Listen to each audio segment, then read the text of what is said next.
En el cine slasher, el asesino es el protagonista. ¡No! ¡No entres! La noche de Halloween es el Cadillac de las pelis slasher. No sabes qué motiva a Michael Myers a ir a por ella. La primera vez que me fijé en el montaje fue en Psicosis.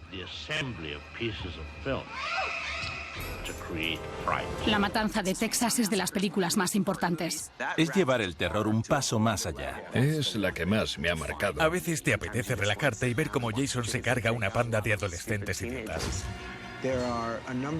Hay muchas imágenes donde de verdad puedes sacar a pasear tus impulsos más antisociales y profundos. Terror no era una palabra bien vista de los 70 a los 80. Odian a las mujeres. El 55% de la audiencia eran mujeres. Con las que quedan al final son con las que te identificas.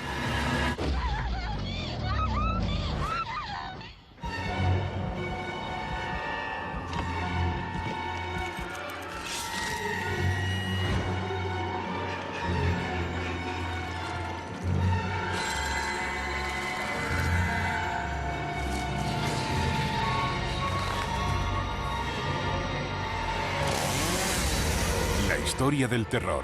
Slashers, parte 1.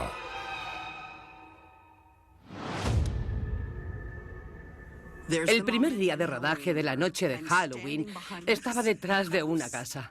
Todavía no conocía a nadie. Tenía 19 años y me preguntaba, ¿qué hago aquí? ¿Cómo comienzo? Y de repente escucho, venga, vale, todos prevenidos. Vamos a grabar. ¡Cámaras! Y me tenía que poner a gritar. No había gritado en mi vida. Es que ¿quién grita?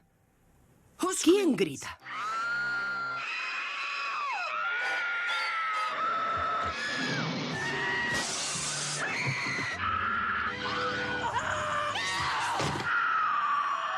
Supongo que para la gente que creció con Viernes 13, con la noche de Halloween, Scream, el terror es lo mismo que el gore.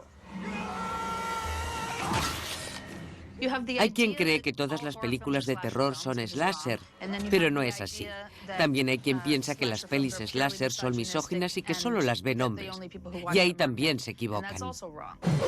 La máxima expresión del terror, las películas slasher, han sido denigradas desde que aparecieron en escena, aunque cuentan con mucho público. Hasta las peores pueden ser entretenidas. Las mejores sacan las verdades más brutales sobre nosotros mismos, nuestros miedos y nuestros deseos más ocultos.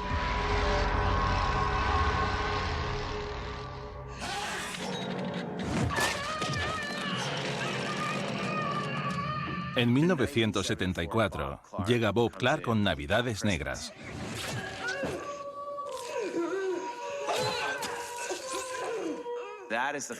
La primera slasher en primera persona. Unas chicas que van a una casa a pasar las vacaciones. Y sirvió como precursora para John Carpenter y La Noche de Halloween.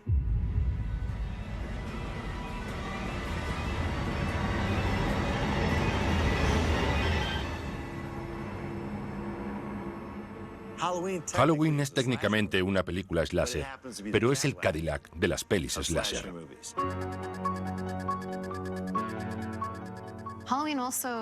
También logró que las pelis de terror se popularizaran. Hasta la gente a la que no le gustaban ese tipo de pelis la había visto. La noche de Halloween es muy efectiva. Desde la primera toma del chico mirando a través de la máscara. Un joven asesina a su hermana y lo encierran en un manicomio. 16 años después, se escapa y regresa a su pueblo y a la escena del crimen. Y a lo largo del día de Halloween, Michael Myers deja que Laurie Strode note su presencia.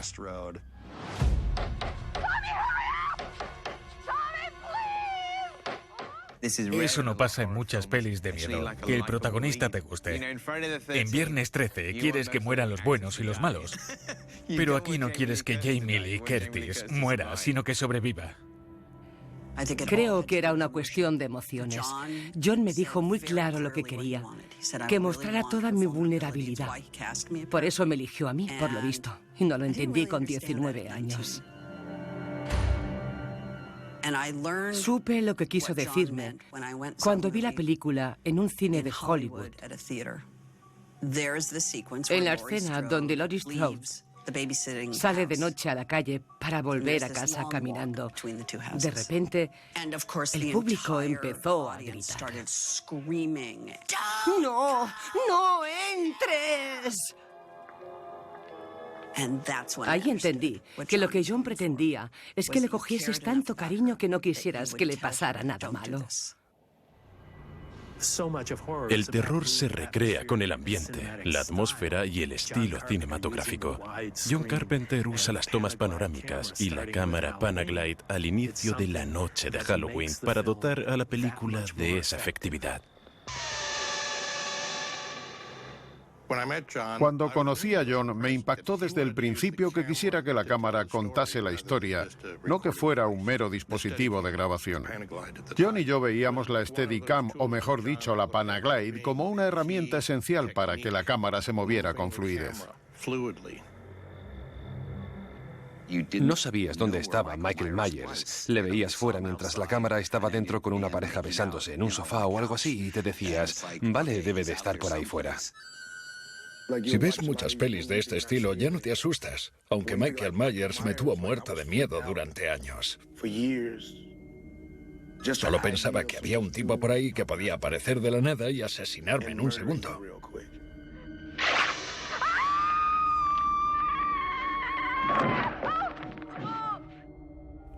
Michael Myers es un ser humano, o mejor dicho, un lobo con máscara de humano.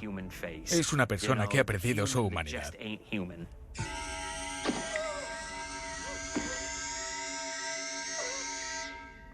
En las secuelas hubo un intento de meter con calzador otros personajes y leyendas para que fuera más interesante. En Halloween 2, se inventan que Laurie y Michael son hermanos.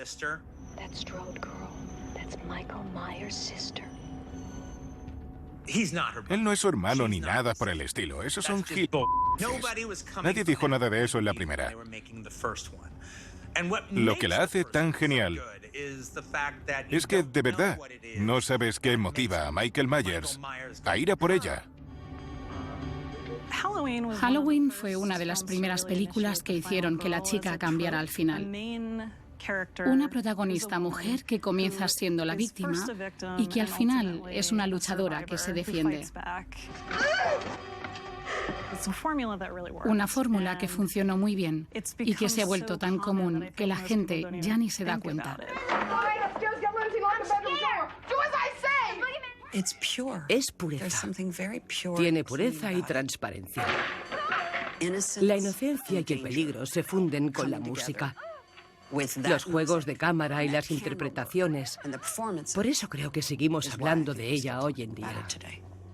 La noche de Halloween de John Carpenter dio a conocer el género slasher de los 80. Su influencia sigue presente en la actualidad, pero no salió de la nada.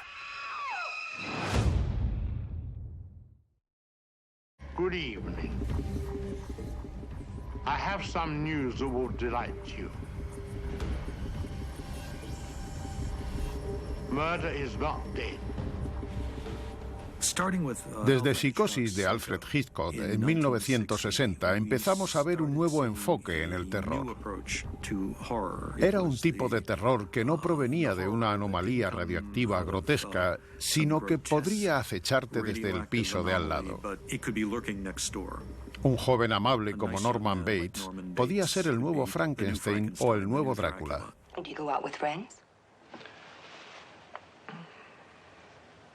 Well, a boy's best friend is his mother. Hitch siempre pensó que era una comedia. Siempre lo dijo. The content as such was, I felt, rather amusing. My mother, what is the phrase? She isn't quite herself today. Pero es muy perverso y retorcido. There's hangers in the closet and stationery with Bates Motel printed on it in case you want to make your friends back home feel envious. And the, over there. The bathroom. Yeah. Algo que todavía hoy me choca de Psicosis es que la protagonista muere en los primeros 40 minutos de la peli. Sí. Aunque sabía qué pasaba en la escena de la ducha, no me podía creer que ella muriese. Queda mucha película.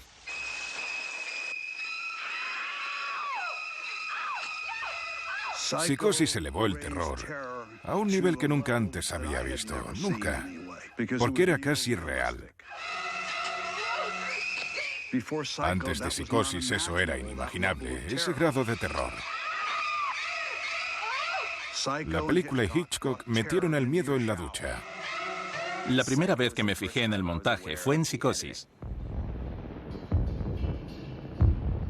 Y cómo se juega con la mente, con lo que se ve fuera de plano. This process of frightening is done by means of a given medium, the medium of pure cinema. The assembly of pieces of film to create fright. La escena de la ducha es una de las más emblemáticas que jamás se hayan creado, tanto que está grabada a fuego en el imaginario de la gente que ni siquiera ha visto la película. Todos conocen la música de Bernard Herrmann, ese... Los niños repiten ese sonido sin saber de dónde viene. Eso dice mucho de su impacto cultural. La banda sonora de Bernard Herrmann para la película era muy dramática, muy incisiva. Es casi imposible que un compositor de terror no haya luchado contra la música de Psicosis. No se puede evitar. Es algo que debes asumir. En 1960, seguro que la gente que vio la escena de la ducha de Psicosis pensó que habían ido demasiado lejos. Alfred Hitchcock se ha pasado. Pero es inolvidable, son imágenes inolvidables. Estarán para siempre en nuestra retina y la gente tendrá pesadillas al recordarla. John Carpenter se inspiró mucho en Psicosis, hasta el punto de contratar a la hija de Janet Leigh, Jamie Lee Curtis, como protagonista. Es gracioso que sea el mismo género y la misma familia. Obviamente, fue lo más importante que hizo, al igual que para mí lo fue la noche de Halloween. Por eso, cuando digo que el titular será Muere la actriz de la noche de Halloween, así será. Así de simple. Igual que el de mi madre, muere la actriz de Psicosis.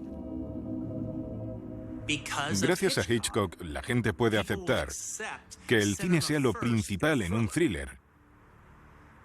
Pero no lo aceptarían, por ejemplo, en una historia de amor, o en un drama de época, o en casi ningún otro género.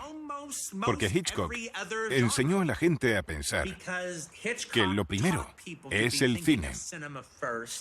Así que hemos aprendido a aceptar que la cámara se enciende y hace cosas. Creo que es justo decir que Psicosis fue un punto de inflexión. Por lo menos en la historia del cine americano y de Hollywood, porque nadie hizo más por él que Alfred Hitchcock. No había vuelta atrás. No había vuelta atrás. Psicosis influyó a todas las películas de miedo que llegarían después y allanó el camino para un nuevo monstruo del cine, el asesino en serie con una motosierra.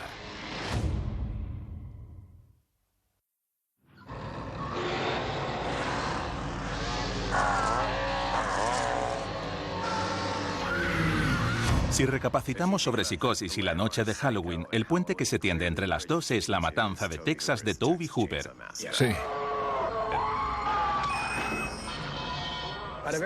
De todas las películas que hemos sacado, esa es la que más me ha marcado. Es todo lo que me gusta del cine y todo lo que yo siempre he querido hacer. Era desagradable y horrenda, y ese punto de paleto... Despiadada. Cambió mi manera de percibir el cine en un segundo. Hace cosa de un mes volvimos a ver La matanza de Texas. La he visto 8 veces. La matanza de Texas es de las películas más importantes. Te encuentras con una película que se llama La matanza de Texas y te esperas lo peor. Y es lo que ves.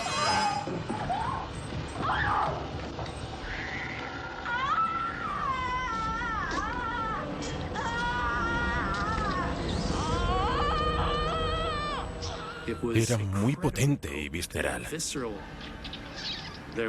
con una imaginación muy oscura que no conoce límites. La película que van a ver es el retrato de la tragedia que se abatió sobre un grupo de 5 jóvenes. Comienza con una maravillosa narración muy sombría y tenebrosa.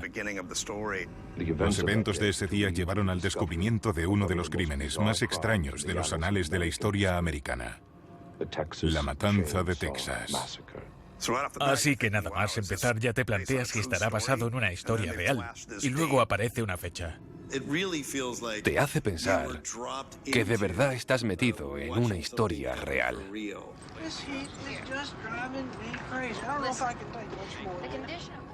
La matanza de Texas fue la primera que me hizo pensar que eran personas reales. Sí. Nunca los vi como actores. Además, no hay violencia explícita en pantalla, todo se deduce. ¿El gancho donde la cuelga? Sí, la agarra y la coloca encima del gancho del carnicero. Sales del cine seguro de que has visto cómo la atraviesa el gancho, pero es tu mente la que rellena los vacíos.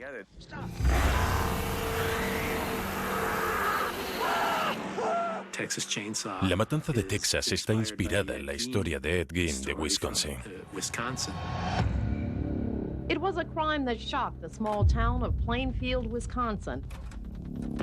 Edward Gein accused of killing a woman, then gutting her body like a slaughtered deer. Toby me dijo que cuando era niño escuchó la historia de Ed Gein. He would use those body parts and bones to make lampshades and other furniture. He would also wear dead female body parts. Y utilizaban a Ed Gein como hombre del saco. No seas malo o Ed Gein vendrá por ti. Alguien me dijo que antes de la de Tobe Hooper había muchísimas pelis sobre psicópatas. Pero cuando veías La matanza de Texas, era la primera vez que veías una peli que parecía dirigida por uno de verdad. Toby tiene un aire de dulzura. Y a la vez sería capaz de arrancarte la cabeza si tocaras un solo fotograma de su película. No le importaba una lo que pensaran los demás sobre su película. Las condiciones de rodaje eran muy primitivas. Tomaron prestadas unas cuantas cámaras Aeroflex de 16 milímetros de la universidad y se pusieron a grabar a pleno sol. Hacía como unos 50 grados y dijeron: salgamos a darle vida a esto. No fue una experiencia agradable para nadie, y eso quedó reflejado.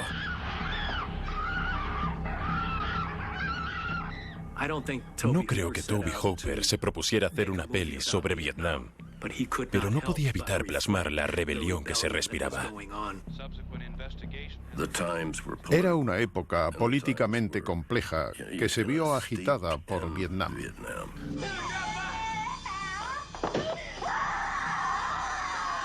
La matanza de Texas es una historia muy americana y, en cierto modo, muy capitalista.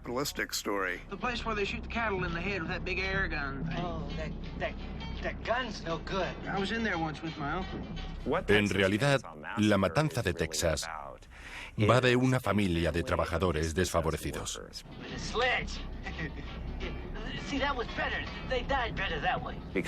Por culpa de la automatización y la pérdida de empleos, ya no tienen los medios para ganarse la vida.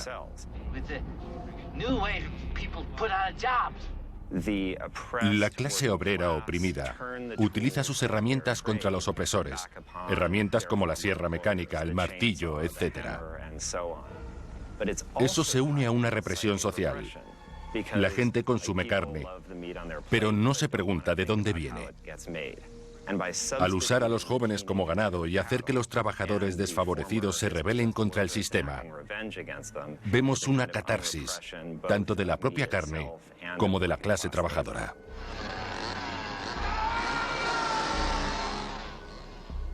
Tobe dijo que la película era un llamamiento desde Austin que costó $60.000. Ahora está en el Museo de Arte Moderno. Es un clásico y no hay nada que se le parezca. Ha llevado el terror un paso más allá.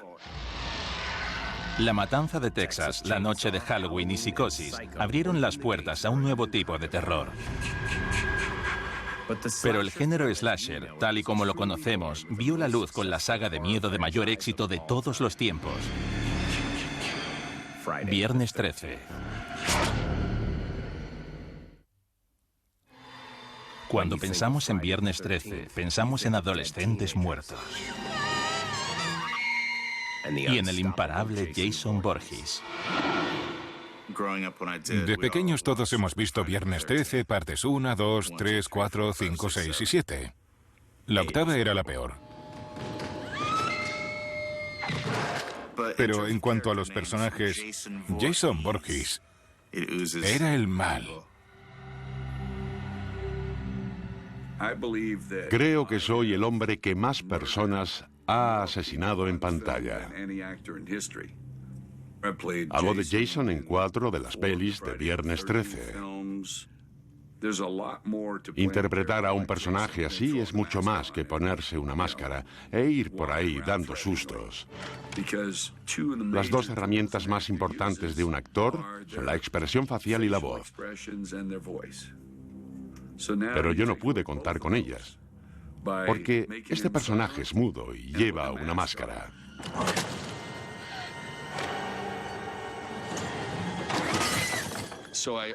Así que intenté que Jason nunca pareciera torpe, lento o débil. Nunca miraba al suelo para ver dónde pisaba porque sabía que le daría vulnerabilidad al personaje. Mi asesinato favorito de todos, que para mí fue el mejor durante mucho tiempo, fue la del saco de dormir de la séptima parte.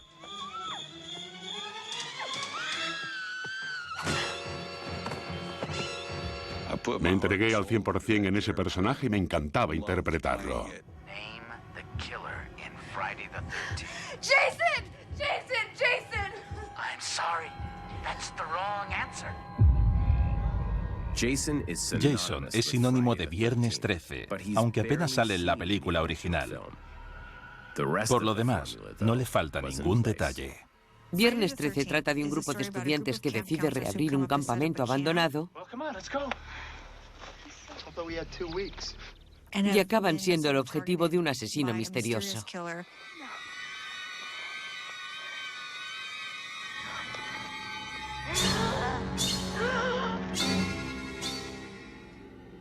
Cuando alguno de ellos se aleja, no paras de pensar que van a caer en cualquier momento. Eso forma parte del misterio o del suspense que pudimos crear.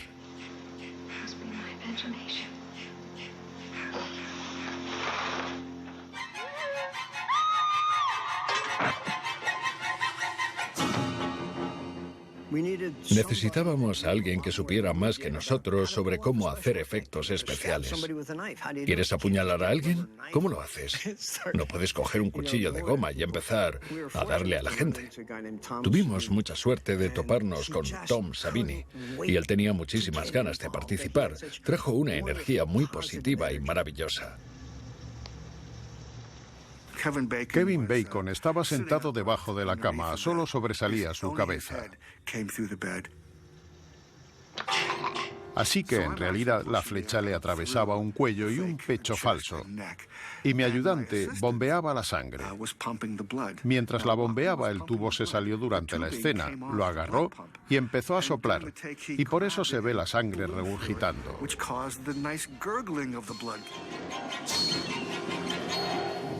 Fue un contratiempo que hizo que el efecto fuese mucho mejor. Lo que hace que Viernes 13 sea un clásico es la aparición de la señora Voorhees.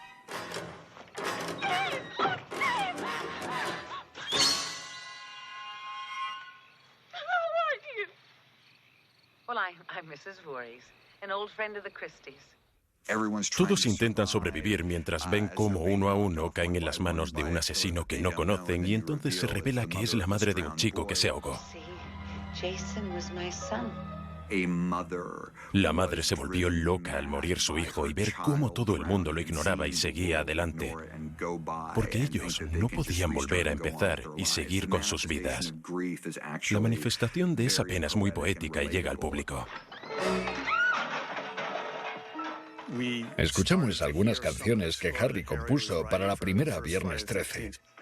Y este estaba por todas partes. ¿Recuerdas la escena justo al principio, donde la señora Voorhees, Betsy Palmer, que en paz descanse, imita a su hijo diciendo: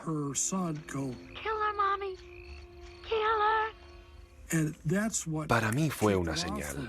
Pensé, oye voces en su cabeza, así que cogí un micrófono y me puse a hacer. Al final quedó como... Y se convirtió en la firma de toda la saga. Se conocía como el sonido de Jason. Look what you did to him.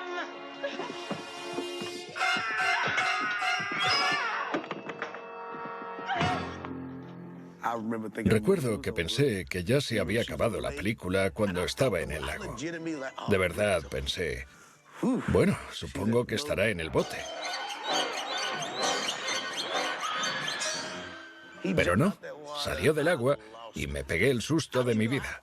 No sé cómo no lo vi venir. Nunca he gritado tanto como ese día. The boy, Jason. Nadie sabía que se convertiría en una saga, pero fue muy fácil de repetir.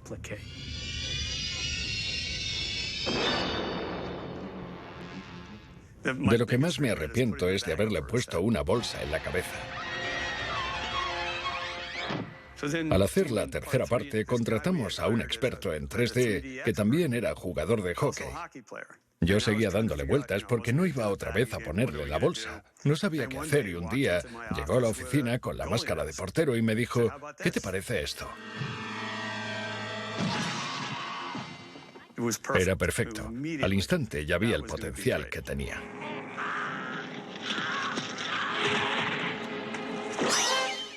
No entiendo por qué en la primera parte es un chico de 11 años que sale de un lago y luego es un boxeador de lucha libre. No sé cómo se ha puesto tan cachas. Después de las primeras, en las secuelas, todo el mundo se preguntaba quién eran esos adolescentes insufribles.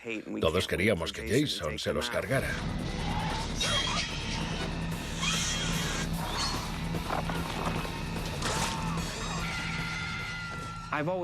Siempre he creído que las películas slasher de los 80 no funcionaban del todo como ficción de terror. Eran más bien comedias con buenos golpes. Y la razón era que los personajes eran siempre estereotipos unidimensionales. Un grupo de adolescentes donde había un deportista, un drogata, una facilona y una virgen. No significaban nada ni enganchaban al público. Por eso cuando llegaba el asesino en serie los empezaba a matar uno por uno. Nos hacía reír en lugar de atemorizarnos, porque él sí tenía mucha más presencia y personalidad.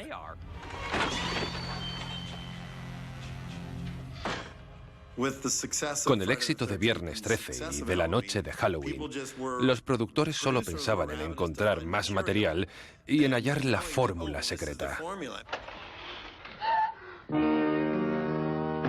Una de las consecuencias del éxito de Viernes 13 y de otras pelis del estilo es que la gente desde fuera lo veía y pensaban, si matan a 10 y ganan tanto dinero, si matamos a 20, ganaremos muchísimo más.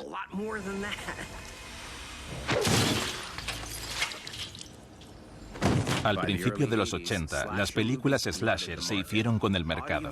El público las adoraba, pero también despertaban mucho odio. Donde algunos veían entretenimiento inofensivo, otros veían una amenaza para la sociedad.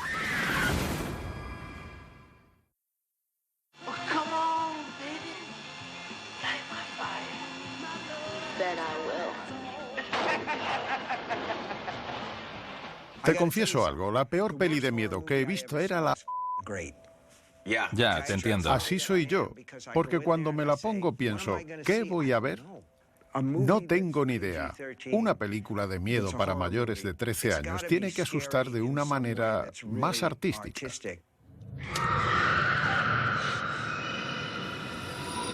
Pero si la clasificación es para mayores, no tienes ni idea de lo que te vas a encontrar. En una palabra, Maniac.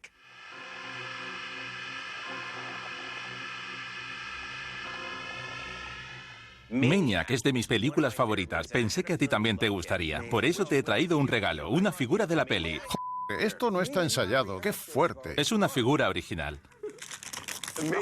Estoy tan nervioso que casi la tiro. Es un cráneo ensangrentado.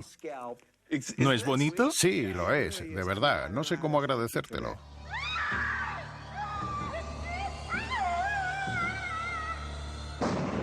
Maniac trata de un tipo llamado Francito, muy extravagante, y que acosa a las mujeres. Les rebana la cabeza y se lleva a casa sus cráneos para ponerlos en maniquíes, donde se recrea en la relación que tiene con su madre.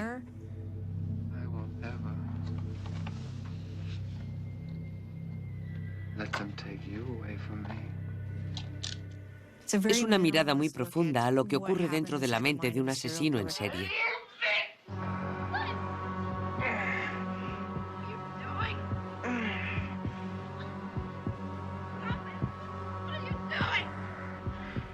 La versión original es cruel, pero también muy potente.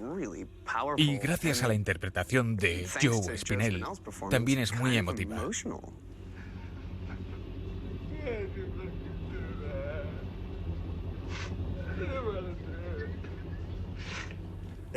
Fue otra vuelta de tuerca. Durante la película, las escenas de asesinato se te hacían largas, eran brutales y macabras. Cuando se estrenó, estuvo rodeada de polémica. Las mujeres protestaban contra la misoginia. Por supuesto, todas estas películas se tachaban de misóginas, porque las víctimas eran sobre todo mujeres. Yo no creo que sea una película misógina. De hecho, yo como mujer creo que es puro realismo. Es una experiencia catártica, porque las mujeres se enfrentan a ese mundo a diario, donde tenemos que estar hiperconscientes de la gente que nos rodea y de lo que nos podría pasar. Maniac acaba con un grupo de mujeres que se vengan del asesino de una manera brutal. Hoy, muchos fans y expertos del cine la consideran un clásico, pero en los 80 estableció un ataque de pánico moral. Terror no era una palabra bien vista a finales de los 70 y principios de los 80. Creo que por el estallido de las películas slasher.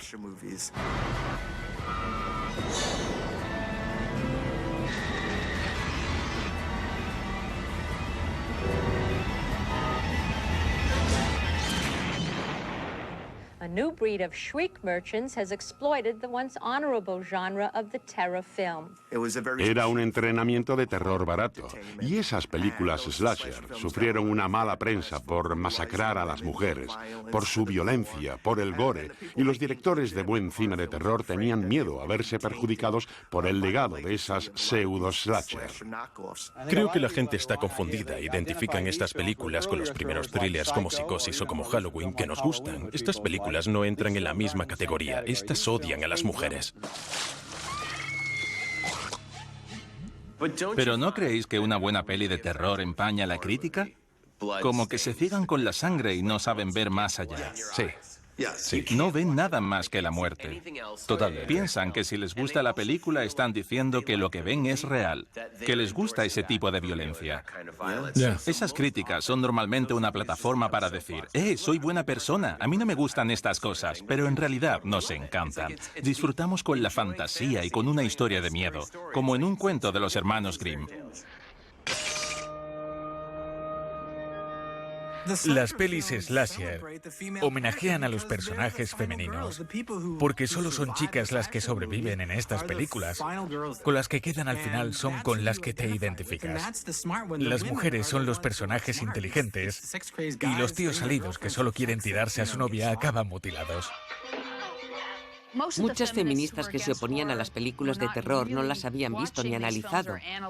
Solo decían, la pornografía es mala, las pelis de terror son malas. No se identificaban con el género. Las mujeres de estas películas peligrosas están simplificadas a una sola imagen que es perturbadora. Mujeres que gritan en un terror abyecto. La gente que menos conoce el tema son los que más se quejan. Y por desgracia, el público que suele ir a verlas tampoco respeta mucho a las mujeres. En los 80 pasada, el New York Times hizo una encuesta sobre las personas que iban al cine a ver este tipo de películas slasher y descubrieron que un 45% del público era adolescente y que el 55% de esa audiencia eran mujeres. Maniac, sus parientes slasher y el intento de asesinato a Reagan dieron pie a una represión contra la violencia y el gore. En 1984, la edad de oro del cine slasher llegó a su fin, pero la audiencia quería más. Así que los directores crearon un nuevo tipo de monstruo. Okay, show her.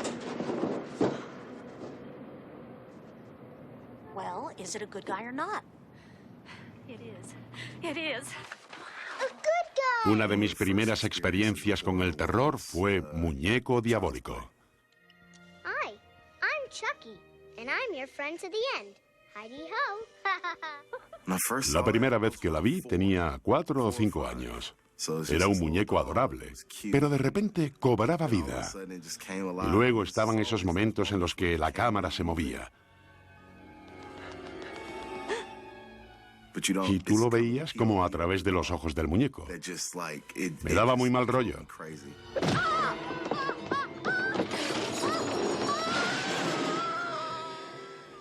Si te soy sincero, todavía me da un poco de mal rollo. Nobody believes you about Chucky. Unless you start telling the truth. Right now. They're going to take you away from me. Trata de una madre que quiere mantener unida a su familia. Defender a su hijo de estos cargos de asesinato. ¿En serio? ¿Un niño de 7 años? Es horrible. Y puede que su niño esté loco porque insiste en que el muñeco le habla. Come on, Chucky, say something. Tell me. Hi, I'm Chucky, and I'm your friend to the end. Heidi-ho. Ha ha ha. Para mí, el terror siempre intenta profanar lo sagrado. Pones a un niño, a los que siempre intentamos proteger y cuidar y mimar, y lo convertimos en el mayor cabrón del mundo. El juguete de un niño es igual de sagrado. Es algo con lo que crecemos. Y lo que hacemos es ensombrecer con la maldad del terror a estos elementos buenos y sagrados. You stupid bitch, you filthy slut! Did you with me? En los 80, el público objetivo de los publicistas eran los niños. Brought to you exclusively by PlayPals, makers of good guys and other fine toys. Como si los niños se hubieran convertido en estos monstruitos consumistas que obligaran a sus padres a comprarles más y más juguetes que no necesitan. Well, what do you think? I want a good guy to go with it. I know you do, Andy, but I didn't know about it in time this month to save up for it. Recuerdo que mi madre me contó una historia sobre dos personas peleándose en un callejón por una muñeca repollo.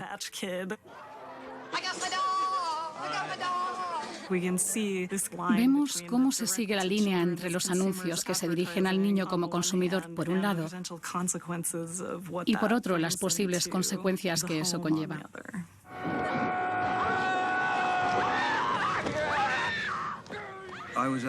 Les pedí que crearan un muñeco nunca visto para hacer cosas en pantalla nunca vistas. No existían las imágenes por ordenador, ni trampa ni cartón. Lo que se grabara con la cámara era lo que había. Construimos el set de rodaje en el apartamento, a 1 metro sobre el suelo. Taladramos orificios en la espalda del muñeco para que no se vieran los cables por detrás.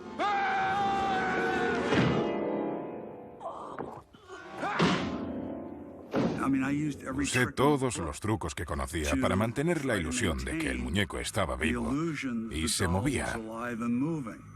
Hi, it's me, Chucky. What do you think?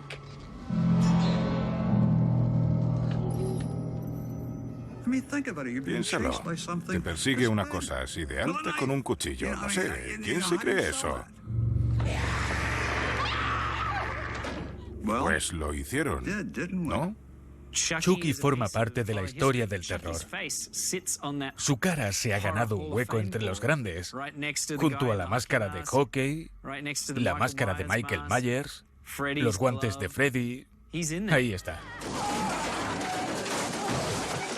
El muñeco diabólico era violento, pero nadie lo comparaba con el realismo macabro de Maniac.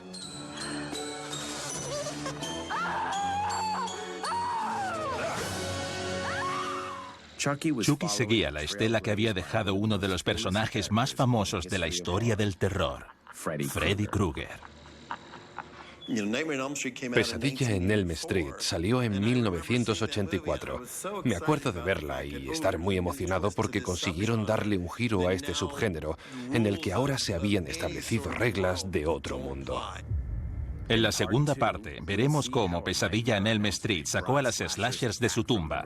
Freddy es producto de la imaginación de la persona a la que atormenta, y la imaginación va más allá de la realidad. Nos sumergiremos en la oscuridad psicosexual de Candyman. Tienes que poder dar esos sustos y hacer que la gente siga hablando de ti, incluso cuando ya no estés. Veremos cómo Scream le saca todo el jugo al género. Creía que era un documental sobre un asesino en serie y que lo hacían, no sé, para divertirse. El silencio de los corderos le devuelve el respeto al terror morboso. Y la ansiedad del siglo XXI nos llevará al miedo sin tabúes de Saw y Hostel. La gente que no ve estas películas se las toma más en serio que los que sí las vemos. Queríamos crear algo que diera miedo de verdad, y nos convertimos sin quererlo en los reyes del porno y la tortura.